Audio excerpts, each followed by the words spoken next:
Yes, movies. What is going on, party people?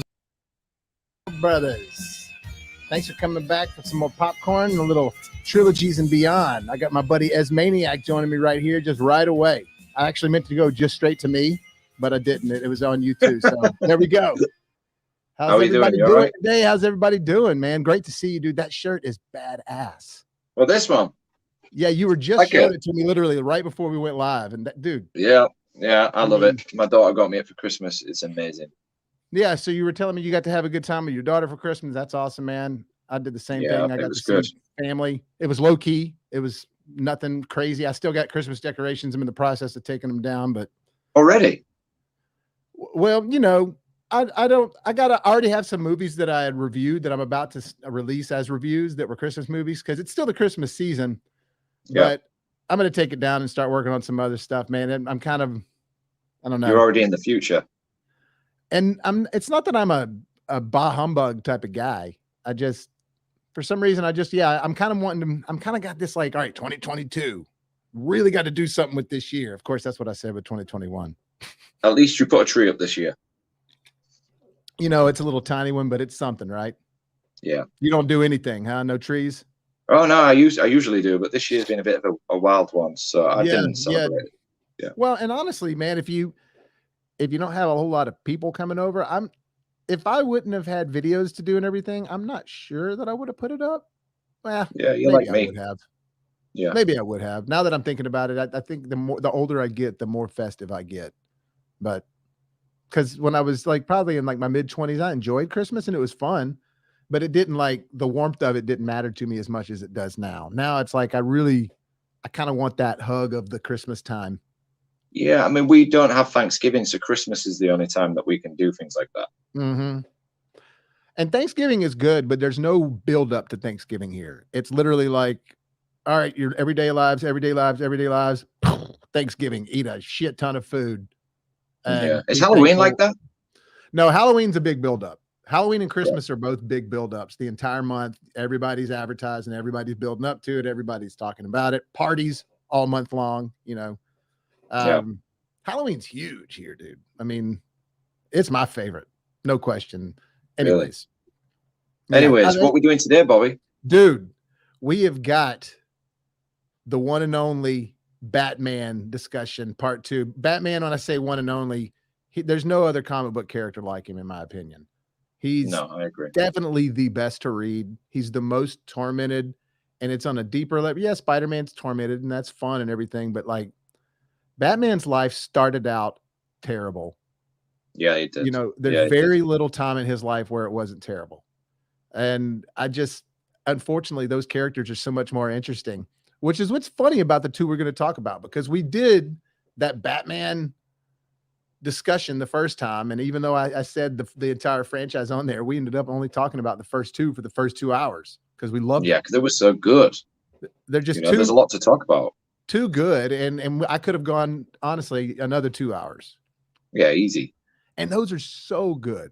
And as far as that character we love of Batman, Michael Keaton portrays those moments as Bruce Wayne. It works well enough, but he portrays a tormented person. You know what I mean? He 100%. like somebody who's behind the eyes. You can see that there's torment for sure. Like even in part 2, when he's talking to Max Schreck and he's like in the office talking to him and everything, you could see even behind those eyes, while he might be putting on that Bruce Wayne facade, you could see like the picture of him sitting there just waiting. Yep. And then he turns and looks at the light. Oh man, I mean that just looks like we're talking about them again. Yeah, no. So the reason I'm talking about him is because this one introduces a new Batman. So up until this point, up until Batman Forever, we had only seen Michael Keaton. And then we start seeing posters of this right here. So the first time you saw this poster, what did you think? Oh my God, this looks amazing, because I was so young. I was ready for this.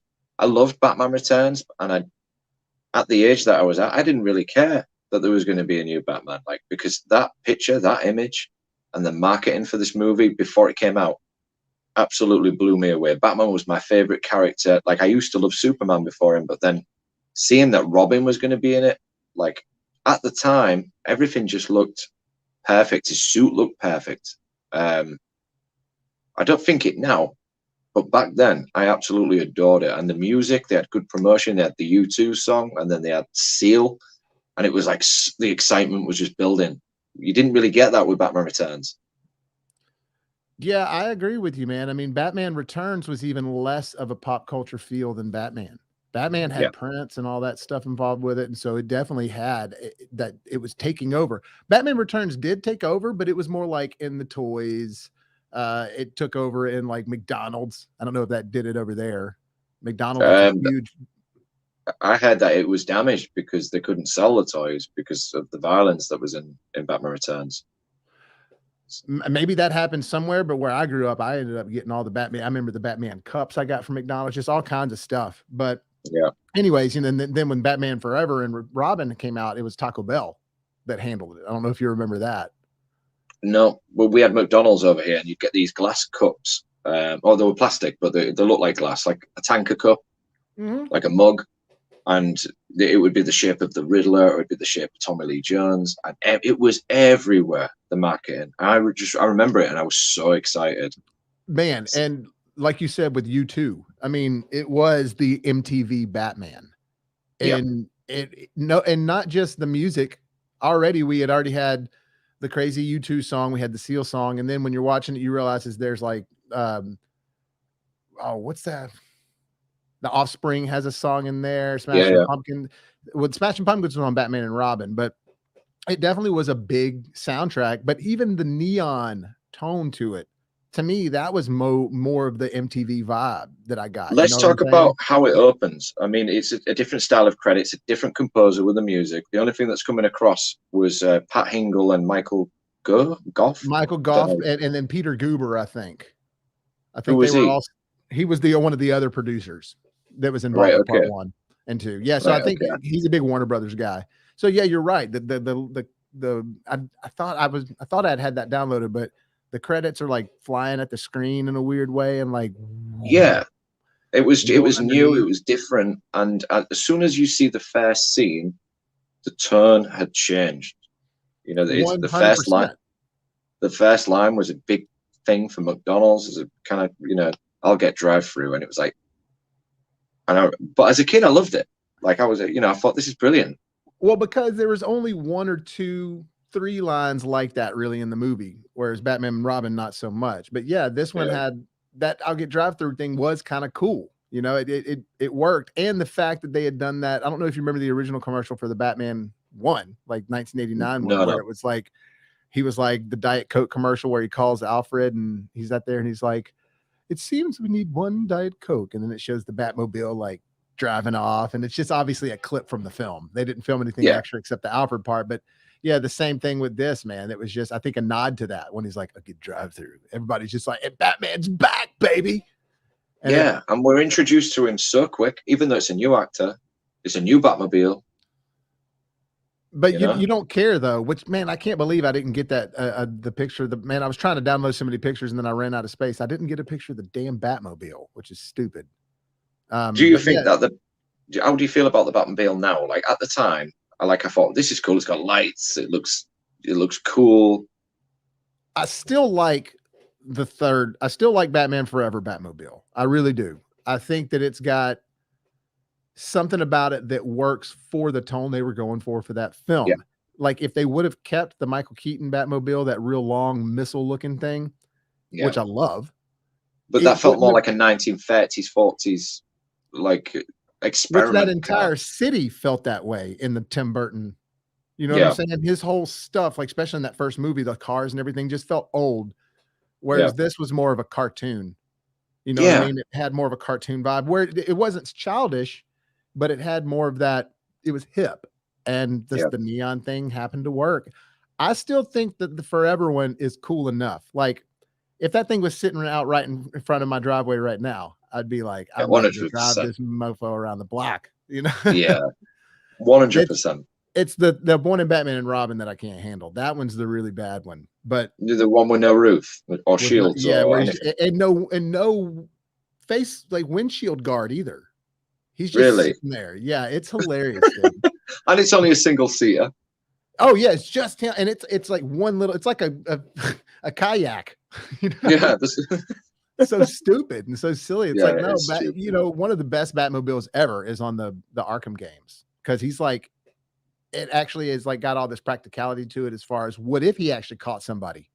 What if he Yeah, had to take exactly. him in and things like that? I like that because Batman's a smart dude. Now, talking about it opening up, you know, and then we see this bat symbol. So they took Yep. all that black and yellow away, and it Yeah. quickly became blues and purples and greens. You know what I mean? Yeah. And obviously thematically it's going to be green because the Riddler's in there. So they really used that green, and then that red came from Tommy Lee Jones playing Two-Face, which I think he did a good job as far as what they were wanting him to do. Really? However, it's a terrible representation of Two-Face. I mean, a Like lot Tommy of Lee people Jones say is a he's good trying to actor. be. Yeah, I love Tommy Lee Jones. Well, do I love him? He's better than that. He's better than what he is in Batman Forever, in my opinion. But he's not like a shitty actor in Batman Forever, but it's not his Are you best role sure? by any means. I don't think so. I think that they were saying, "Hey, we need something kooky and crazy like Jack Nicholson in the first one. Yeah. So can you be Yeah. Jack Nicholson?" I think that's what they Yeah. told him to do. I suppose, but Because he could have said no.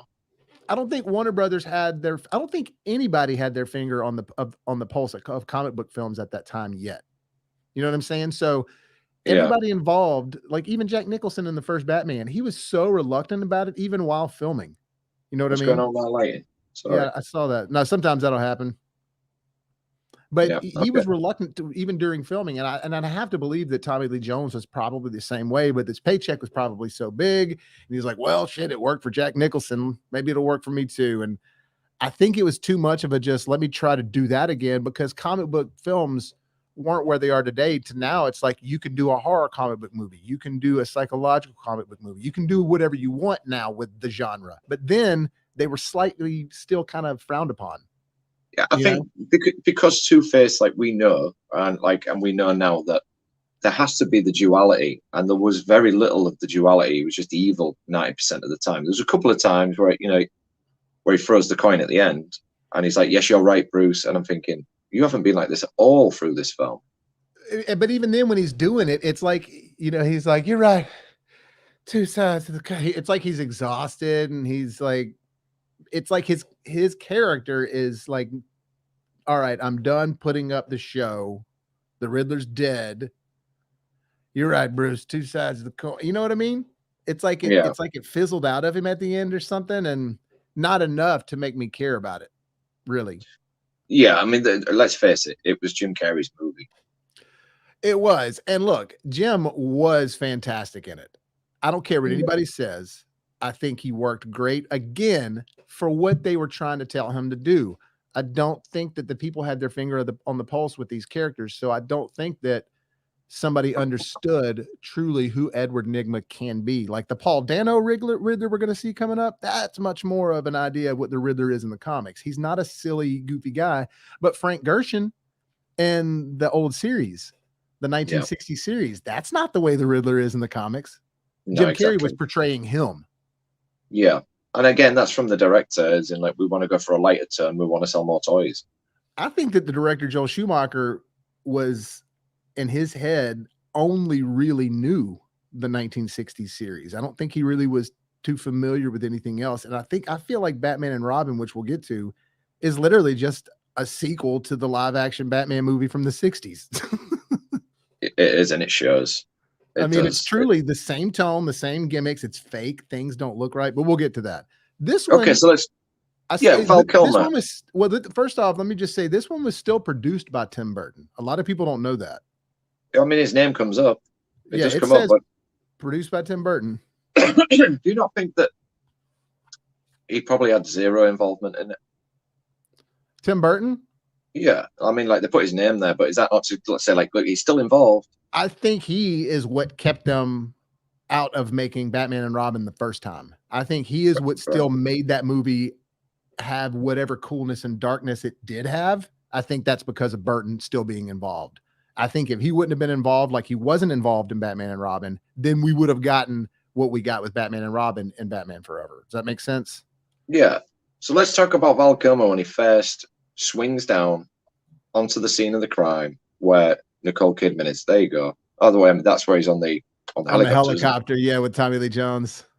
Okay, so I remember seeing that scene, and I think that's the worst visual effect in the movie. Oh, so no, that whole opening scene. Now, look, for the time, everybody thought it was awesome. No, I didn't. Like, only that scene. Everything else is good.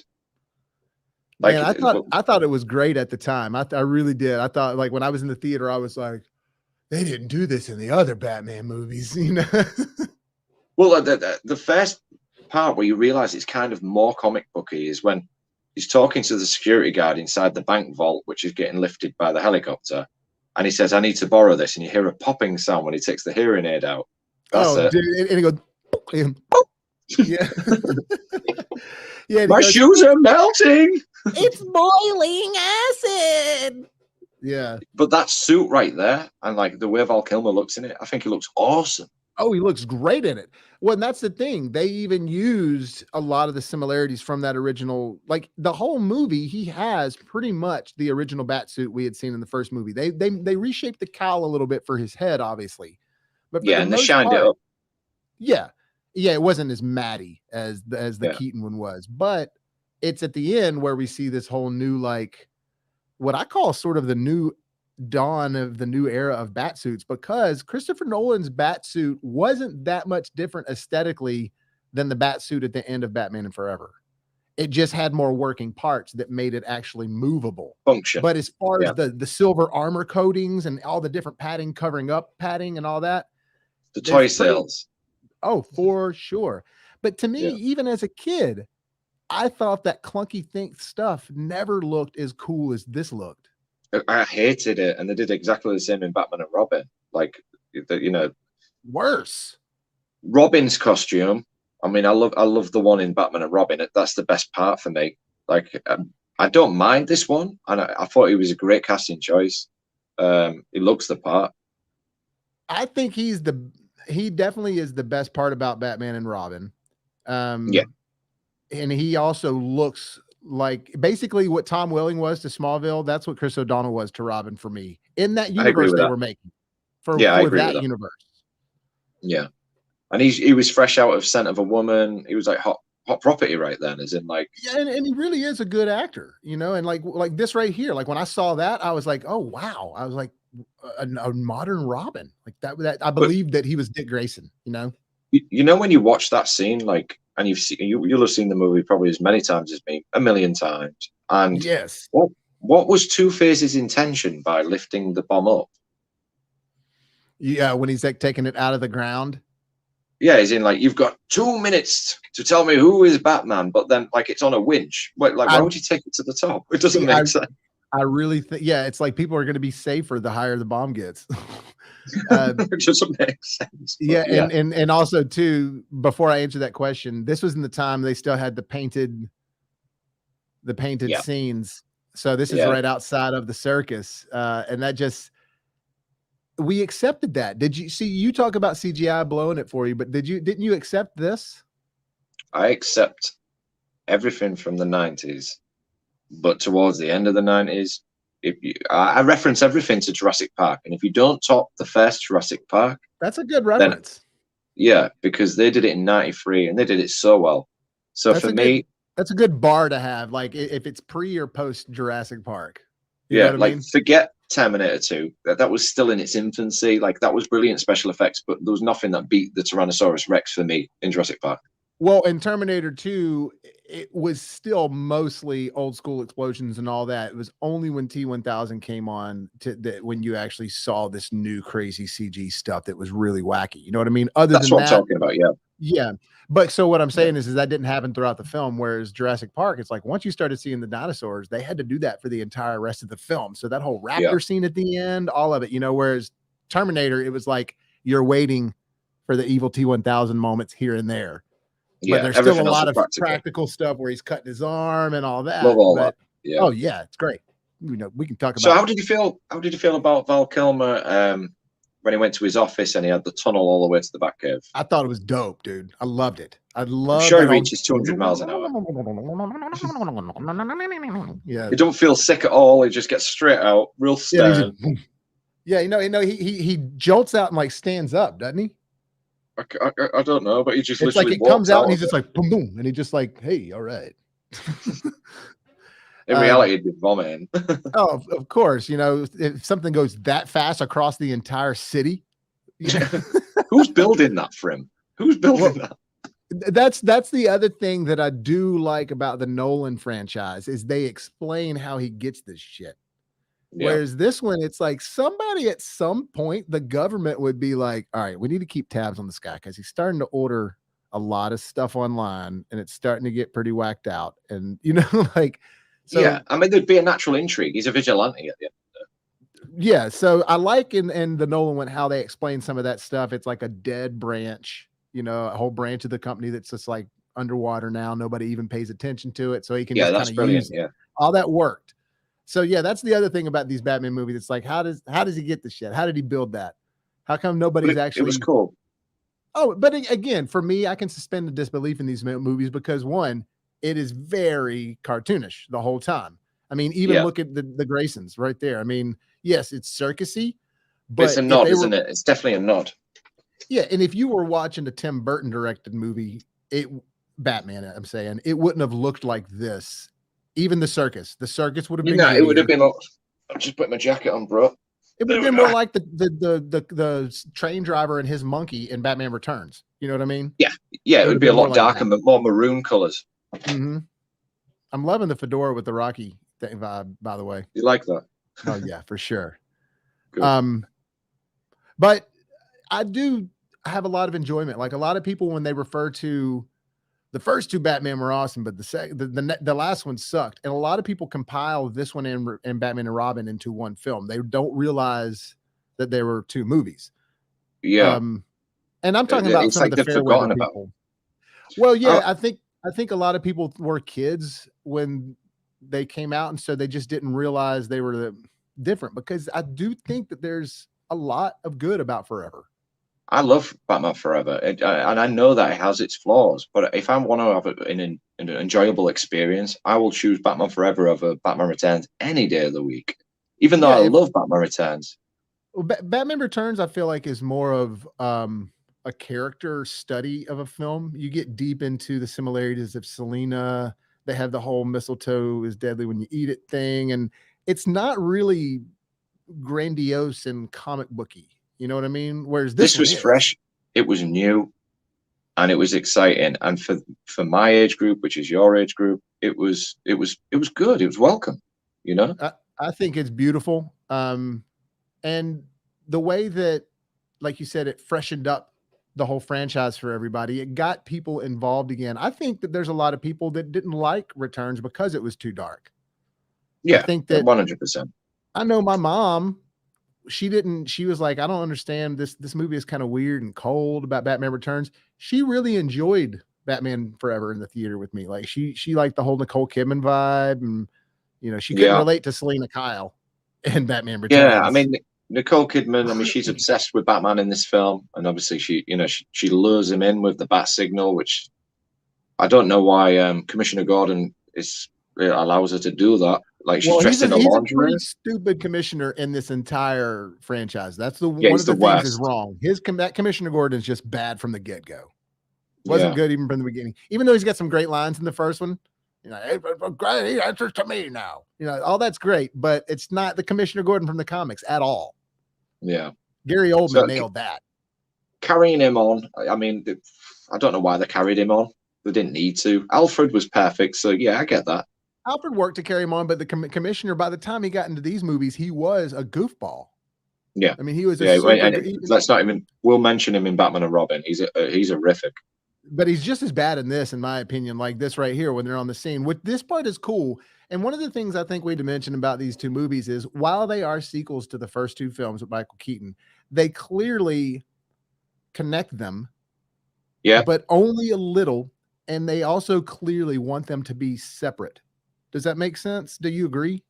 Yeah, I completely agree. That I think when they're showing you in Time magazine, I'm sure he's wearing the Michael Keaton suit.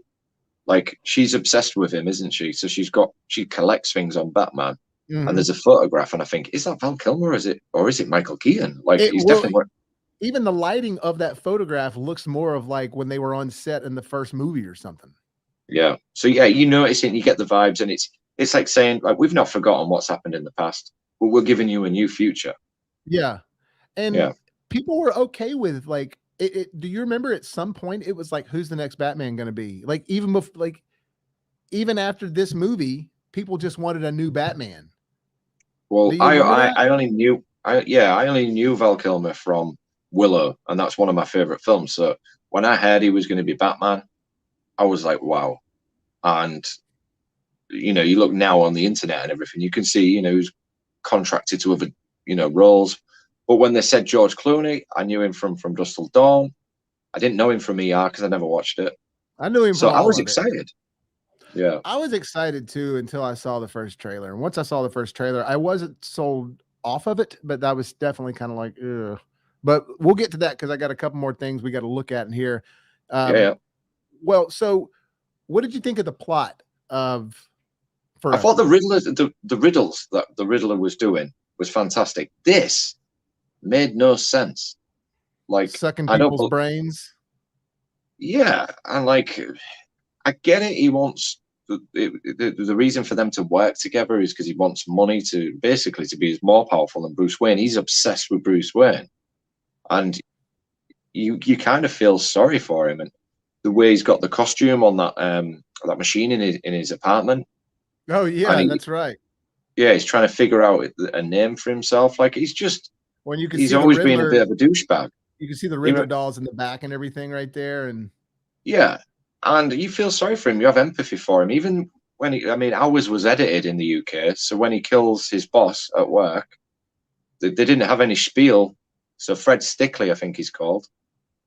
Stickley, yeah.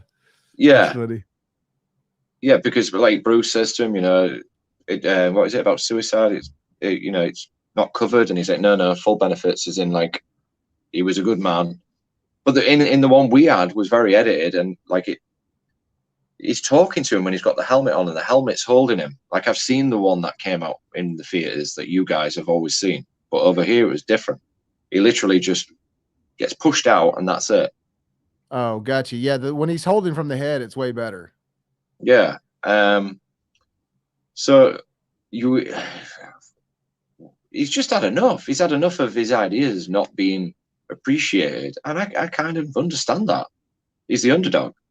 Yeah, no, I mean, it worked totally for me. I liked because they tapped into a little bit of Edward Nygma, who Edward Nygma actually is, because the Riddler is just his expression of what he really wants from who actually Edward Nygma is. You know what I'm saying? It's not the same, whereas Batman is Batman and Bruce Wayne's a facade. Edward Nygma is Edward Nygma. The Riddler is just his mask, but so he can actually do what Edward Nygma wants. So I like that they showed him being sort of psychotic at this part, you know, and in this part right here. But then as soon as he puts the suit on, which don't get me wrong, he looks great. He turns into the Frank Gorshin from the Batman's 1960s show, like right away. He does, but what was, you know, what is it? Pink his hair? Like, he must have been dyeing his hair day and night.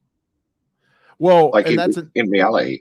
Yeah, no, they were dyeing it constantly. And also in reality, I'm like, to be that character and then suddenly switch back to Edward Nygma, like, his hair seems really short there, and then it's longer when he's Edward Nygma. Like, I never understood that.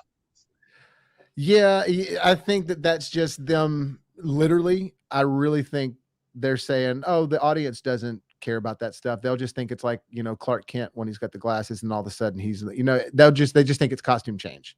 Whereas in comic book movies today, they don't accept that stuff anymore. They actually have to accept it. Well, most of the time they don't go that lazy in comic books anymore.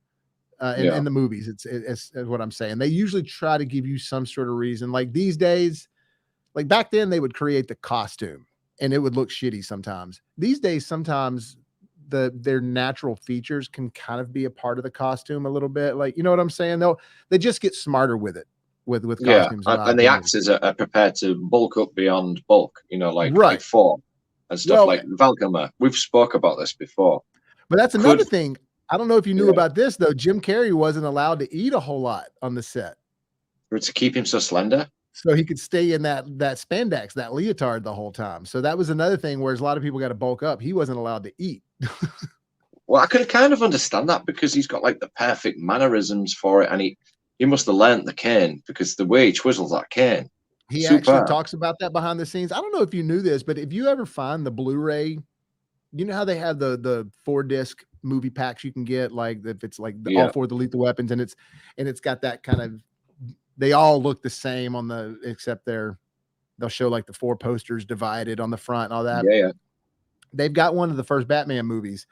And if you get the Blu-ray one, I think it might be on the DVD as well, but the Blu-ray one, it's great, dude. I'm talking like 4 hours worth of special features on all 4 films.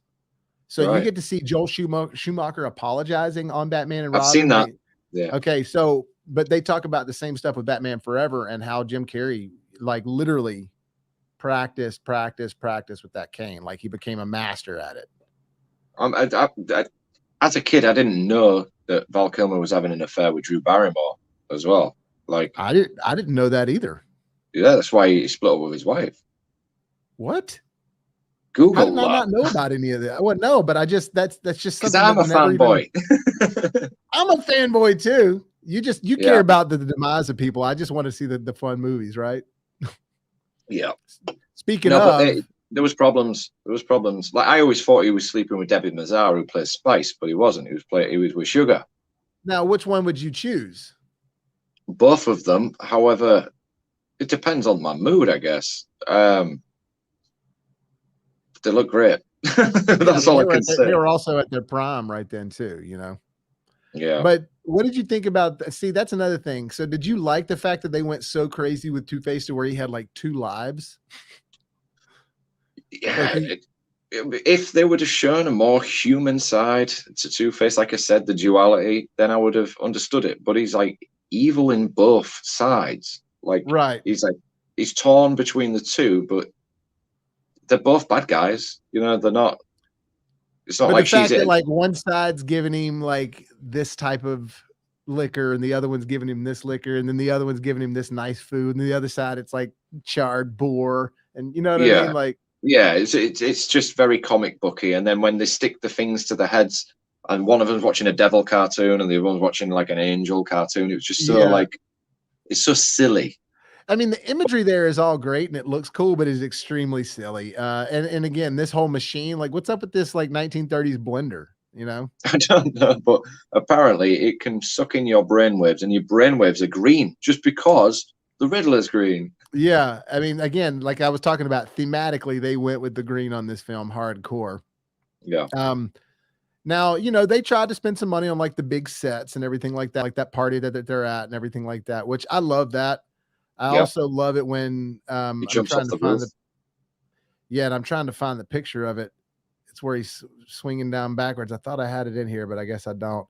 Yeah, I still don't know how they did the visual effect for Batman jumping off the roof into the chute. Where Two-Face had slid down, like he jumps right off the top of the Gotham Plaza. Is it that place? Yeah, like oh, sorry. Wrong thing. Like the CGI in that part is fantastic. Hang on, I'm trying to see if we can get to him going down in the. All right, okay, yeah, it's only a second or two before that. Yeah. Perfect. That's mad, dude. That is my favorite scene. Is he's not trying to look cool. He's not trying to look pretty. He's trying to look pissed, and that looks like somebody mad. You don't look good when you're mad. You look mad. The thing is, he's mad. And that isn't the last thing that's about to happen to him. He's going to blow the thing up, and he's going to get buried under all the. I don't know what it is. And then I'm coming back to it here in a second. But the idea of, Batman actually finally needing some help in his life. So yeah, like it's over and done. Oh man, sorry, I missed it. There we go. That's so wrapped up into the movie. You know what I mean? Yeah, and I just think the way like. He's so headstrong about helping him because he wants to get rid of Tommy Lee Jones, Two-Face. Oh yeah, for sure. Yeah. No, he definitely there's weight to this movie. There's no weight to the one we're about to talk about. Unless you want to talk about him trying to get a cure. But one more thing I was going to talk about is once they break the Batwing. The Batwing's great. It was definitely a cool looking Batwing, but they didn't focus on it like I thought they were going to. You see it, you come out for a second, you see it go out and all this stuff, and you see it go open, and then that's it. And then he crashes. Yeah, it's like a kind of a waste, and so's the Batboat. Like, and they're playing battle. The Batboat was a little silly, but it was again a nod to the 1960s show. And they're playing Battleship. You sunk my battleship. Again, that he rescues him from under the water, doesn't he? Yeah, and that part's really cool too. That part's really, but I think that's. Oh, you're right. You're right. And look, when they come up onto the actual facility where the Riddler's got his lair, dude, that's where it becomes stupid. But this is one of the greatest shots of the film right there. Yeah, like love the suit. Robin's, and then it's so cool looking, and he's like, "Holy rusted metal, Batman!" Yeah, which is such a nod to the show. In this movie, it was okay. Like if they would have done that in the Zack Snyder Justice League movie or something, or some sort of, it would have been terrible. But it's okay in this movie. I think I actually like it in this movie. The ground, it's all holy, you know. It's all rusty, full of holes. But even then, Kilmer's just like, "What?" Yeah, like don't do that again. You just didn't say that. Yeah. But what do you think about the Riddler sort of getting more and more chaotic and more with the hair and the costumes as the movie goes on? And then by knowledge, this point, knowledge is power. And, and that a god am. It's isolating. Yeah, it's isolating. It became, he was on his own thing by this point. Like, he doesn't really, like, I still cared about him, but like, he was beyond, like, he knew everything about everything. And I loved the extra costumes. Again, more toys, but I never saw the spandex silvery one. I never saw that as a toy. Yeah, that's very feminine. Either. The only one I ever saw as a toy was this one, and then the one where he had the coat on with the same colors. You know what I mean? This one right here. Those are the only two I ever saw in the toys. But toys weren't anything like they are now. They just made toys to look like them. Now they make them like 20 different kinds that aren't even in the movie. And they were starting to do it then. They definitely the Batman and Robin, they definitely did. Because there was like one where he's got skis and one where he's, bright yellow. And it's like, what's that from?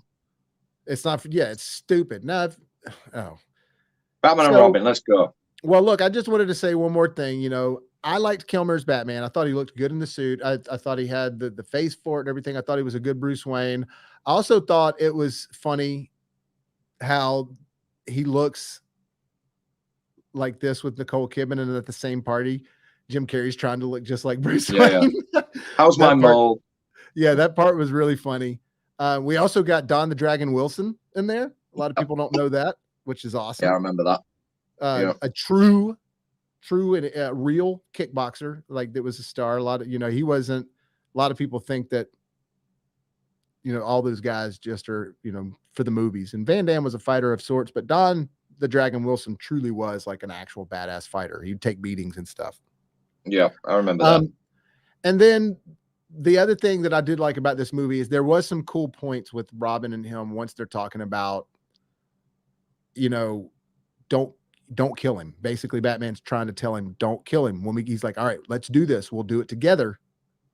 It'll be your decision, though. Oh, it's terrible. This is when they started bringing in that bad stuff. Yeah. But what he's telling him here, I like. He's like, it'll be your decision, and the whole, like, not a friend, a partner, and all that stuff. To me, that added a little bit more of that depth to it that the movie really didn't have. It was just more of a roller coaster. I don't think Michael Keaton, it wouldn't have worked. No, as it the whole scene, as in, like, Michael Keaton's Batman would never have a Robin. Michael Keaton's Batman would never have a Robin, and I don't necessarily think that Michael Keaton's Batman would try to talk him out of killing him. No, he was quite happy to kill people. Yeah, especially in part 2, he was killing people left and right. Yeah, that's crazy, isn't it? And other people Think don't about it. remember that, like, but that first scene with all those circus acts outside in the snow. Yeah, and then the lights big one on guy, fire, the big blows guy one up. puts the bomb on him, chucks him down into this. It's like he doesn't even give him the opportunity. No, well, then he catches one on fire with his afterburner from the Batmobile. Remember? Yeah, just carries on. So we get this at the very end, which was pretty cool because It was that cool in this one. Yeah, it was reminiscent of them running off and it Batman and Robin, awesome stuff like that. So do you remember after this one, people were like, "What's the next one going to be?" People were like, "It's going to be called Batman Triumphant. It's going to be called Batman Eternal. It's all these things." And Yeah. but no, we got Batman and Robin. So you remember at the beginning of the first one, the Warner Brothers sign, starts off, and then at the beginning of the first one, it turns forever it turns into the neon-ish bat symbol-ish thing. Yeah. And in this one, it turns into the ice. So when I first see this right away, I think it's going to be awesome. Yeah. I'm like, oh man, all right, some darkness to it. And this also is the advertisement for, which I think is a great symbol. I think it looks really dope. I adore it. So when you're seeing all this stuff, and there was this blue and neon purple and green with the last movie, and now you're seeing all this red and like light ice blue, you're getting pumped up again. I'm getting so pumped up. There's something different here, but as soon as it starts and you see Arnold Schwarzenegger's name before George Clooney's, you've got problems. And then look at this. What you can remember, Patrick Stewart was supposed to be Mr. Freeze, not him. Patrick Stewart would have been way better. I don't even know why. First off, the majority of the actor's budget went to Arnold Schwarzenegger for this. He got $25 million. Right. Okay. So right away, you got $25 million going for somebody that's not even right for the role. Everything was wrong. It had the ensemble cast. You had Uma Thurman off the back of Pulp Fiction, and Alicia Silverstone of Clueless, but did nothing else. Like she really everything was wrong. She was right. Everything was wrong about it, man. I mean, and again, I thought I had the poster. I didn't transfer that over properly, but I've got plenty of pictures of all of them. So when this came out over here, I went to see it in the July. I think it came out in the June, and it was just me and my buddy in the cinema. And I remember saying to him, "This is not going to be a hit," and he sat there in awe like this. Wow. And I'm like, "No, dude, we were 14 years old." And I was like, "Man, this is not good." How was he liking it at 14? I could understand if you were 4 or 5, but not 14, man. You're already too old for this movie. I was interested in girls. He was interested in this. He was like, "Oh," and I was like, "Okay." But I was interested in that too, but this movie didn't have it. This movie was bad. Like, you know what I'm saying? Like, I wanted the awe and the wonder. Oh, so okay. They repeat the same joke. "I'll cancel the pizzas," and it's like, don't wait up, Al. And but how about when he's just like, "I want a car." Chicks dig the car, and then immediately he says, "This is why Superman works alone." And it's, dude, the face that he has, and I thought I had it in here, but I don't have it. But the face that he's using when he says it and looks at Robin, oh my God, it's so bad. It is. He didn't have the right chin for the suit, so you can see more expression. And then you immediately see him after, like, driving off in the Batmobile looking like this. What color is that suit? I have no idea what the natural color. It's definitely not black. It's definitely got a blue in there for sure. Yeah, and then obviously he's got the black around his eyes, and it's like it doesn't contrast well. Like there's too much flesh showing on his face. It's baggy around his cheeks. Well, he was already getting too old. Yeah, you know what I mean. He's like 35 now. Yeah, his face was squishing up in there. You need to have, like, even if you're older and you're in good shape, you start to get extra skin. That's just the way life works, and you can tell he has it there. This shot right here is definitely him looking down. But how did they not know once he put the cowl on? It's like, your chin's way too fucking blocky. Doesn't work right. Your voice is crap. Yeah, I mean, maybe he could have done like a Kevin Conroy animated Batman voice, but not for the movies. I don't want to see a real life Batman sound like Kevin Conroy. You know what I mean? Kevin Conroy's voice works good for the animated movies.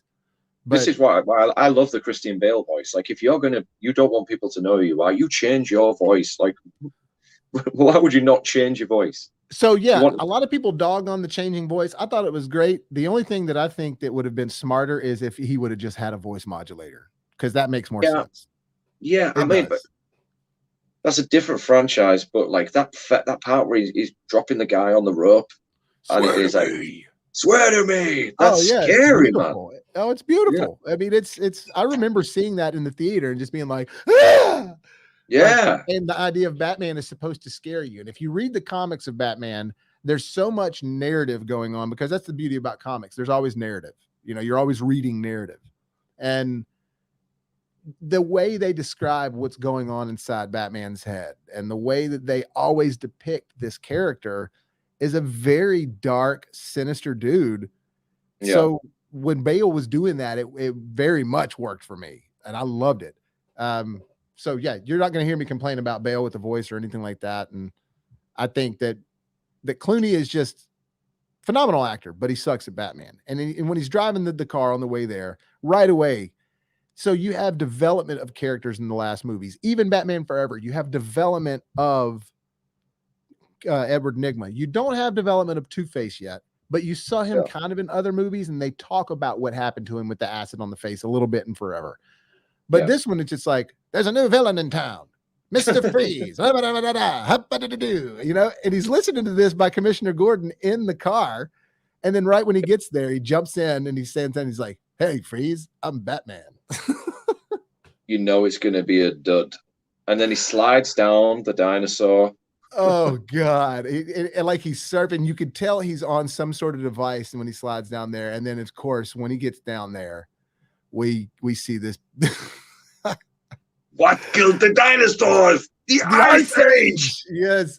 So I put this one up there just because I was like, man, we got to show that smile is just too good, dude.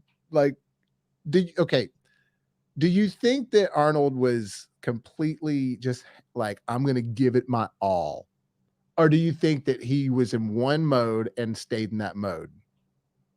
I think he was poorly directed, and I think that a lot of the scenes, like, take away the puns, a lot of the scenes, it's not even Arnold in the suit. Like 25 million, it's not even him in the suit, because he's got that much gear on. They didn't need to have him in the suit. Mm-hmm. So the close-ups and everything of Arnie, you know, it's Arnie, and then a lot of it, you can tell it's a stand-in because the suit was so heavy. The suit's heavy, and all the graphics and everything is so silly. It's just the way diamonds have energy. Dude, there it is right there. But even the sets, dude, like, they spent a lot of money on these sets, and it looks bad. Like, everything looks like a prop for a stage play or something. Yes, it does. It's like, it's very plasticky. It's just too bad. And the way that Batman and Robin are talking to each other, I mean, that looks like a play.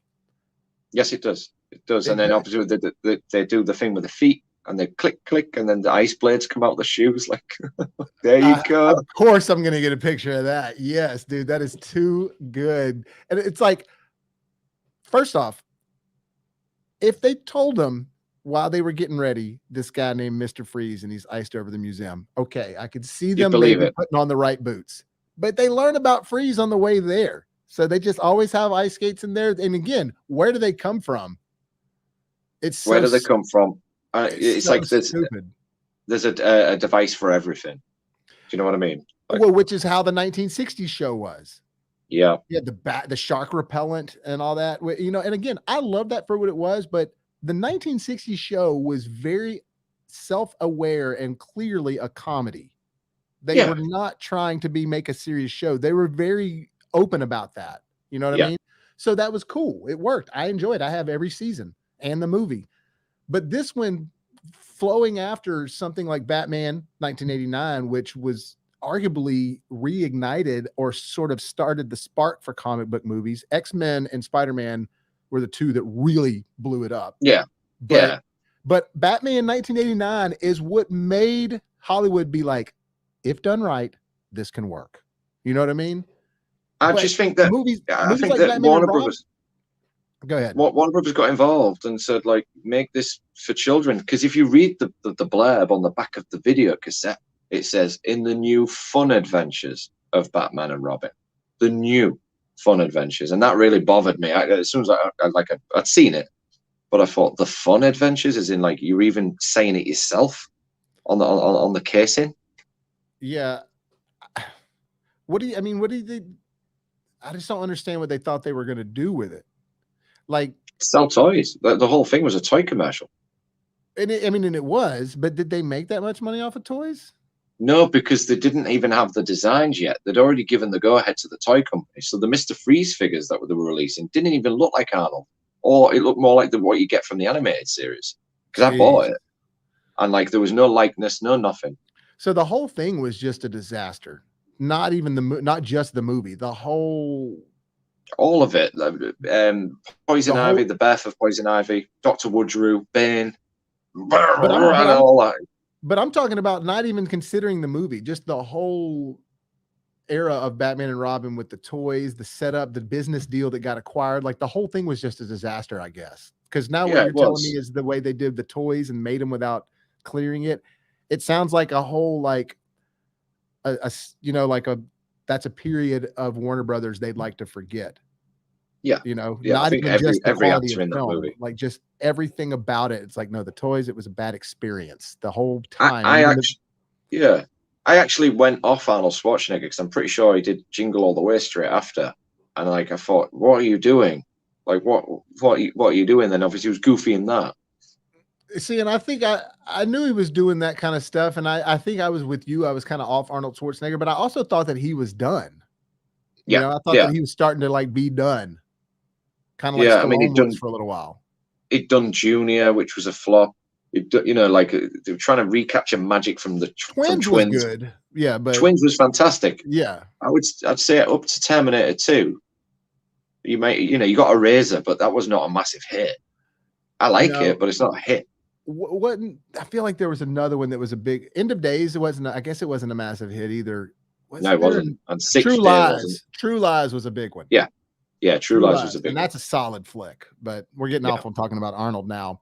But I mean, look, it starts off with the freeze in the building, and like we said, they're playing hockey. Yeah. I mean, it's the stupidest way they freeze. I mean, that even already like that looks bad. It just looks. You see it wobble quite a few times. Oh, you see the plastic move, no question. You see it like that. It's definitely bad. But, like, right here, what I see is Batman 1960s. Yeah, that's what I see right there. It looks like they're negotiating. It looks like they're having a conversation. It's like that's not how these guys would operate if they actually were in operation. But you're right. The suit for Robin is great. Yeah, it is. I mean, I think this kind of destroyed his chance of having a really successful career. I know he's done a lot of TV work and stuff like that, but I think he was damaged the most from this movie. I agree. Alicia Silverstone was already just on her way out anyway. She was awful.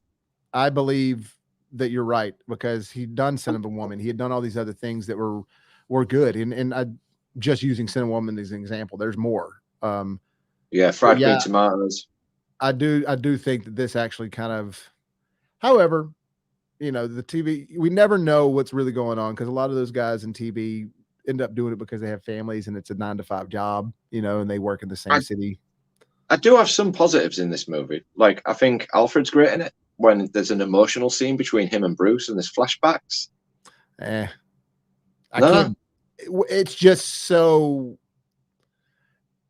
I hate everything Alfred said up to this point in the movie, that it's just like, I'm so mad at the movie that, to me, this movie, nothing could save it. It was, they crossed the threshold. When you say something about somebody to their face and you can't take it back and you can't see them anymore. That's how this movie was to me. Yeah, I suppose I can relate to that. I was like, I don't care. I don't care that you, of course, like, there are moments, like, there's some visuals that look kind of okay, but then you see it's like how it freezes his hands a little bit. Like, I guess that's kind of cool, but then this, terrible surfing down buildings, and them butterfly wings. Yeah, what the hell? Like, that would help anybody. But Why was he sending a rocket into space to blow up? It doesn't make any sense. It's the same as the bomb in Batman Forever. Like, maximum damage is going to be down below. My thinking is that they're trying to just create some sort of theatrical thing to make you think, oh no, it's getting higher. It's like, well, the better, the higher it is, you know. So But what's his motive? He just wants the diamond. That's all he wants is the diamond. Well, he wants, yeah, and I think he said he's gonna slaughter, because remember when he's right here, he's like, you'll slaughter thousands, you know. So I don't know, but they blow the rocket up in the sky anyways. So yeah, and then that's when they're surfing down. Where was it going? Yeah, I don't know. But then when they get down, then that's a great, like, if that would have been Keaton in there, this would have been really cool, you know, like it's snowing hard and all that stuff. But it's just so silly of why they're in there. That dummy that he picks up of Chris O'Donnell. Yeah. Like, no problem. No struggle. Oh, dude, he's just like, oh, let me just carry you over here real quick. You know, you probably are way more than I do, but. And then this is the best part, is that, of course, you know, they all just happen to carry around their lasers that makes the entire water red. Of course, because that means it's warm. Yeah, so we can, and then of course he just got a little fake snow on him right there. Yeah. Oh, did we get him? And then they actually made a toy of this, dude. No, they didn't. Did yeah, they? You can buy this toy where he's got the diamond. This is actually a picture of the toy. Oh my God. Yeah. So if there's one toy I want from that movie, it might be this one, just because it's such a ridiculous part of the movie. And then how about when they catch him, when they catch Freeze? Oh, yeah. I don't even think that's him lying there. Like, it's just, I kind of like. I like the chase sequence, and he turns off Red Bear's controls, but the CGI is pretty bad. Where it's, you know, they're traveling down the muscles of the arm of the statue. No, that's not bad. That's kind of cool. But this right here is where he's like, he catches him, and he just like, yeah. And but the way he just throws his cape out, it's just, again, it feels like we're watching a stage show. Yeah, it's like I'm watching a play. Yeah. Now you got her and Bane as Pamela Isley, Poison Ivy, and then Bane, which is definitely the stupidest Bane we've ever seen. Yeah, painted on veins. Yeah. And then I thought I had another picture of him close by. Oh yeah, I mean, that is so Halloween costume, dude. That's it's not great.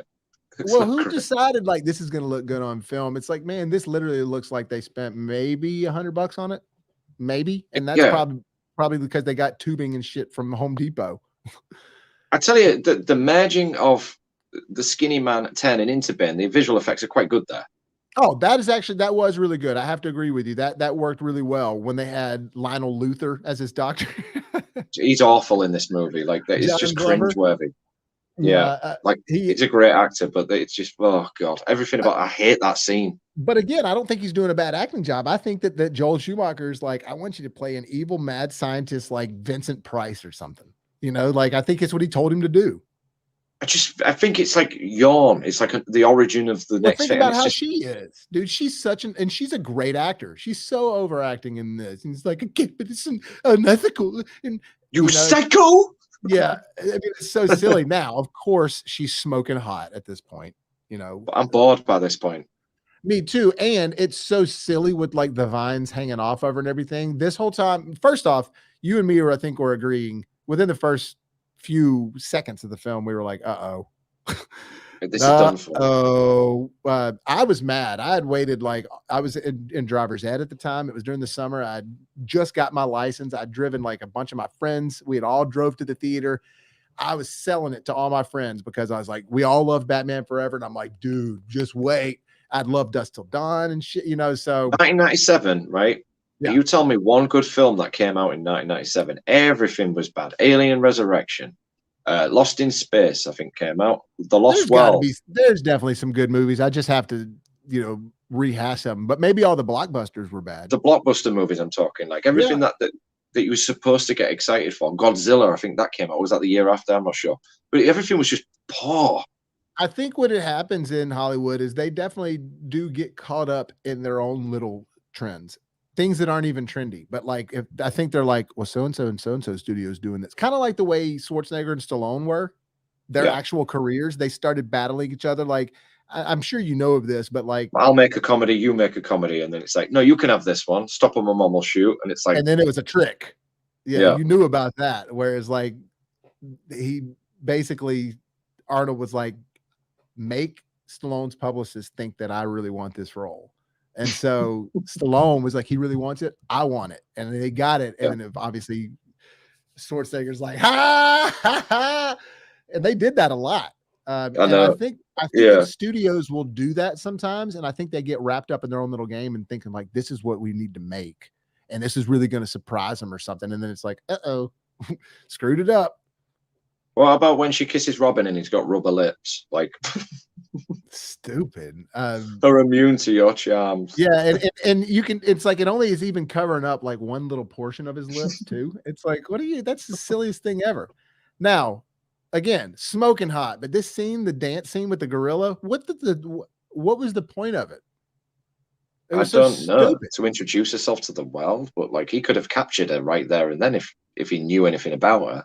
Or if she's poison ivy, doesn't she just like walk into a room and shoot her pheromones everywhere and everybody's just obsessed? It didn't, I mean, instead of doing this theatrical number. And I like the music in that scene. I do. Yeah. The music's good. It's Elliot Goldenthal, but you know that they basically, for that entire deal, for the entire movie, they pretty much just use the same music from Batman Forever. You can hear it. You can filter everything. Yeah, they didn't score hardly anything new for it. That song was scored for it and something else, but that was it. Yeah, it just felt like Batman Forever, but a crap version. Like everything was just replicated. Like that ball scene is just the same as them being in the plaza. It just felt, and then the battling. Let's go by the numbers. Yeah, and the credit card scene, and like, I'll borrow it from you. Can't believe I didn't get a picture of that. I'll borrow it from you. Like, and Commissioner Gordon's not thinking, who's got $5 million? Like, He's like, and he pulls out that card, dude. So silly. I can't believe I didn't get a picture of that.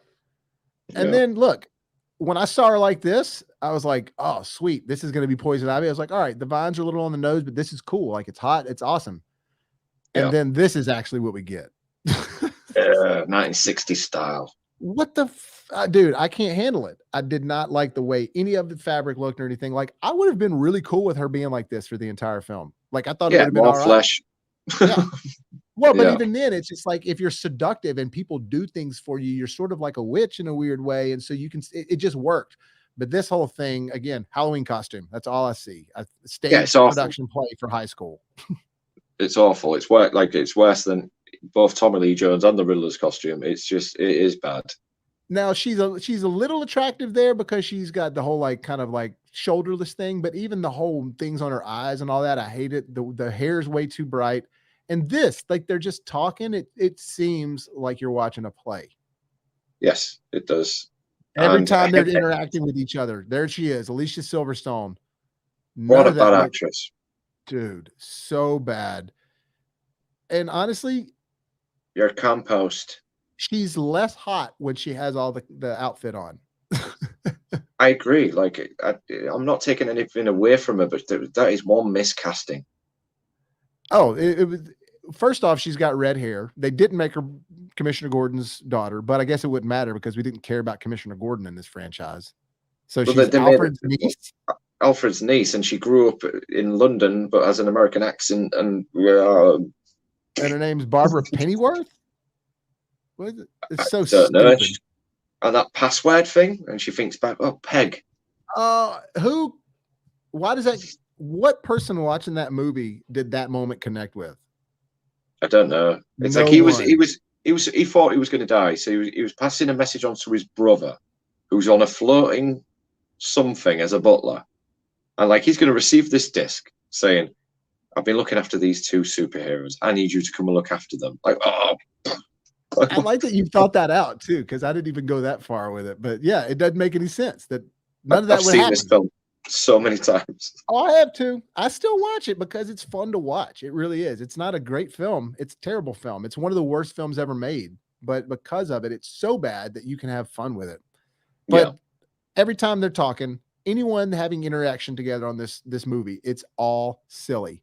None of it. Yeah. It is all soap opera-y. You know what I'm saying? Like, look at it, dude. It's all ridiculous every Yeah, single time. So, and the them suits at the costumes are like, awful. Do you know what's Chris with all these? O'Donnell? He saw these costumes and he was like, "This is going to bomb. Like, this is going to be a toy. This is a toy commercial." I think he says said that. I think so. Yeah, like he looked at it and he was like, "No." Yeah, this is definitely like, God, that just looks so bad. And did they even take time to design? They're literally just tearing up in it. But yes, They must right. In have the plot line, you don't have time for it to design. But I'm even saying, like, in real life, did they even take any time with this? I mean, it literally looks like something a third grader could come up with. it's so like silly, like because they've got a villain who's Mr. Freeze. They've tried to make it look like diamonds or like ice. Like But even Batman's, then, like like, Robin's is okay. it's like they glued stuff on top of the suit. Like, it just looks so bad. Like, I was, and then, dude, when you're getting all of this by the end of it, I mean, Where obviously, did he get that from? that is a toy commercial, like full on. That looks like footage, camera style footage that you see when they're advertising toys in the commercials. And dude, It is awful. And how bad could you get on the motorbike? Like, I glued understand you're on. trying to be a little nostalgic for the 1960s show here, but that looks like you, again, you cut a cardboard pizza box out and put it on the front. It's like when you're a kid and you put something in your spokes. It's like, it's so yeah, stupid. exactly. It's so bad. And yeah, So this find whole the cure. movie. Oh yeah, and so when Arnold, I mean, you know, that's something that we can have some fun with, is Jesus. a little bit of Arnold for a second, just because I do want him to find a cure. And that's another thing. Let me bring that up. He's got, do you know at the time, and we didn't even talk about, because we're getting close to the end, we didn't even talk about his silly, The McGregor syndrome? Well, Frosty! Yeah, Frosty. And then Vivica A. Fox as his side piece. And then when he's directing the choir and they're singing, sing louder. And the bad dubbing. And then how about his prison cell? I mean, dude, when he's looking at the picture of his ex-wife. Now, do you know who that ex-wife is? You know who that lady is? Somebody whose career probably didn't take off. No, she's huge and was massive before and massive after. She was a famous model. Her name's Vendela. Right, okay. So she's been on the cover. She was super huge before this. And so I remember seeing her in this and I was like, that's really cool that she's in this movie. And then she wasn't in the movie at all because she's just literally on a video screen. Yeah.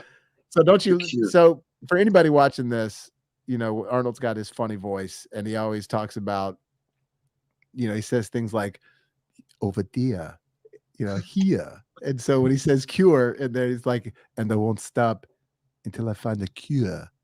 And until I find the cure. Until I find the cure. Until I find the cure.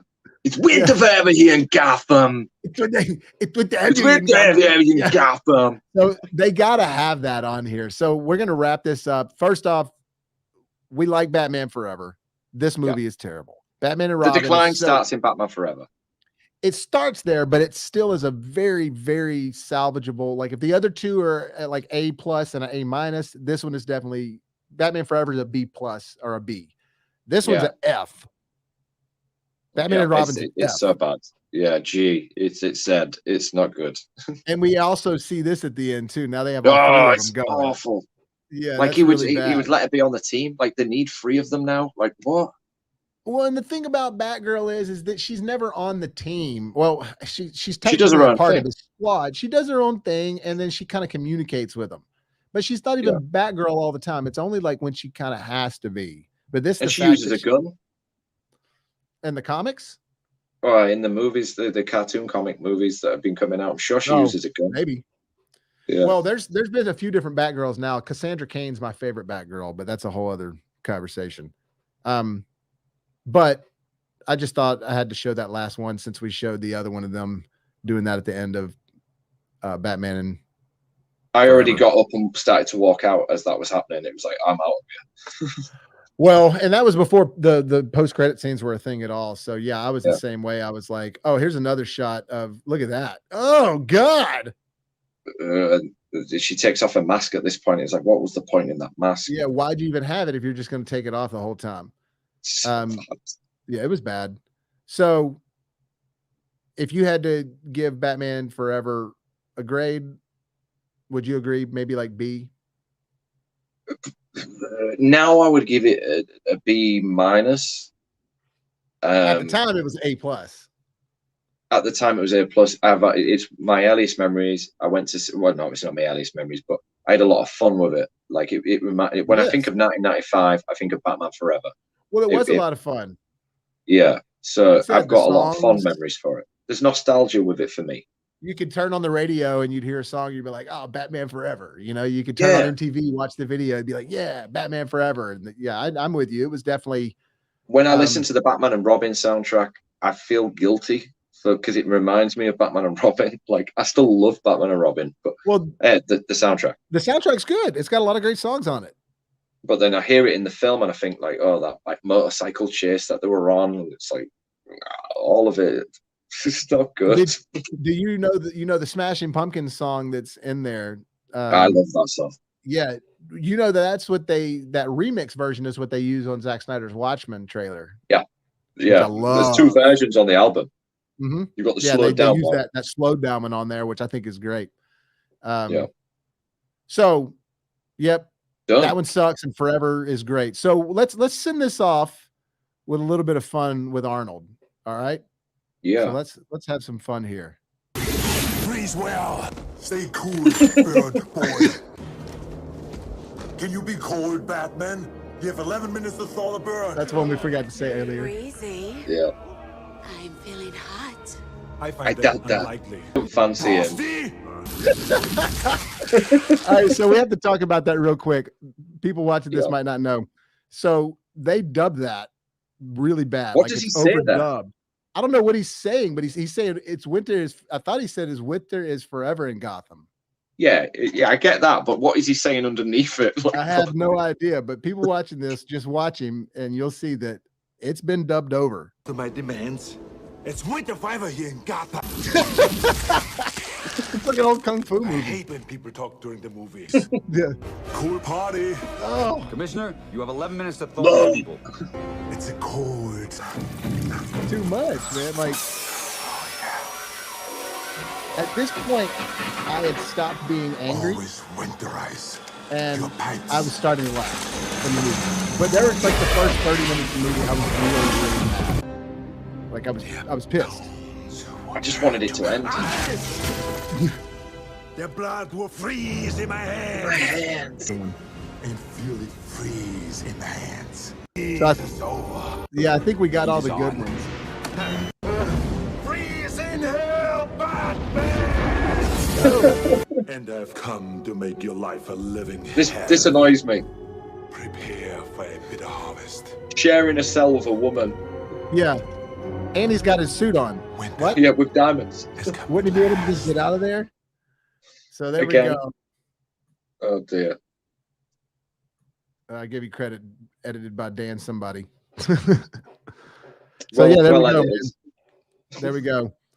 So thanks for joining me, Paul. I appreciate that, brother. We got to talk about some other stuff. I was thinking about doing the Amazing Spider-Man 1 and 2 at some point. I don't know if you're down to do that. Not soon, but at some point. Yeah, of course. Yeah, I love doing this. You know, we rip things apart. I do. It's great. So, no, well, and definitely with Batman and Robin, we both ripped that apart. And I don't think we had any much bad to say about Batman Forever. There are some flaws, but overall, I think it's still a quality film. Yeah, it's enjoyable. Well, man, I hope you have a good New Year's, buddy. And I know we'll talk personally before then, but we'll try to get another live stream soon. But yeah, thanks for joining me, man. And also, I got some stuff. You got some quizzes that. I've done a quiz on Batman Forever and Batman and Robin. There you go. So if you're watching this, head over to my channel, which is Ezmaniac. And if you think you know Batman Forever, there's 15 questions there, and Batman and Robin, if you know it. So that's good there for sure. That's a good shot of her. That's better than the film. Yeah. Like, no question. I was proud of that thumbnail. No, it's a good looking one. She looks good. Both of them are good thumbnails. So yeah, there's the Batman Forever quiz on Ezmaniac's channel, and he's got a Batman and Robin quiz amongst hundreds of other quizzes. So, 200 quizzes I think I've done now. wow, that's a lot, man. Yeah, I'm And done. that's not 200 videos. That's just 200 quizzes. You've got Yeah, other videos too. Yeah, there's 570 videos, I think, at least. It's a busy channel at the moment. Well, I'm going to try to get this channel rolling again for New Year's, man, and try to, it's New Year's Eve. So that's my resolution is bust it out, work hard, and try to get this short film I'm making made. So, yeah. Well, dude, thank you so much for joining me, man. And you're welcome. It's always a pleasure. Hope you have a good evening, man. We'll talk soon. Okay. See you later. See you later, buddy. All right, guys. Well, thank y'all again for joining me as well. And hey, we will talk soon. Hit that subscribe button if you haven't done so already so we can make it to the top. And if life gives you lemons, make some hot, fresh popcorns. Peace out.